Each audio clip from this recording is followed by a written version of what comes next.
পুজো তো এসেই গেল, আর মাত্র কিছুদিনের অপেক্ষা। তাই আমরা দুই বোনে মিলে চলে গিয়েছিলাম শপিং করতে।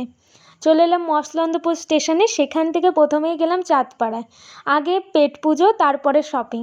তো চাঁদপাড়ার ফেমাস কালীতীর হোটেল, যেটা সবার মুখে মুখে এখন চলে, সেই হোটেলের থেকে আমরা মাটন থালি অর্ডার দিয়েছিলাম, যেখানে ছিল একটা সবজি, আলু উচ্ছে ভাজা, ডালের বড়া আর ডাল আর মাটন ছিল।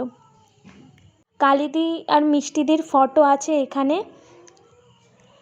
ফটোগুলো তারা দিদি নাম্বার ওয়ান, দাদাগিরি আরও নানা রকম সম্মান হিসাবে পেয়েছে। চলে গেলাম গোবরডাঙ্গা স্টেশনে, যেখান থেকে আমরা মেনলি শপিংটা করব। চলে গেলাম গোবরডাঙ্গা স্টেশনে। আমরা অনলাইনে অনেক দিন ধরে এই দিদির শপটাকে ফলো করছি। দিদির শপের নাম কেনাকাটার বাহার। সত্যিই কেনাকাটার বাহার। যেমন অসাধারণ কালেকশান, সেরকমই ছিল দিদির ব্যবহার। মানে যাওয়ার সাথে সাথেই আমাদের কোল্ড ড্রিঙ্কস দিয়েছে। আর ব্যবহার তো মানে অমায়িক ব্যবহার। আর কালেকশান আমাদের এতটাই পছন্দ হয়েছে, পুরো 5 দিন, দুর্গাপুজোর 5 দিনের শপিং আমরা ওখান থেকেই করে বাড়ি ফিরলাম। আর এই পুচকুটার সাথে দেখা হয়েছিল, এর নাম লাড্ডু। ঠিক লাড্ডুর মতোই মিষ্টি ছিল এই বাচ্চাটা। আর আমাকে 2 ঘন্টা ধরে একে কোলে নিয়েই শপিং করেছি বলা যেতে পারে।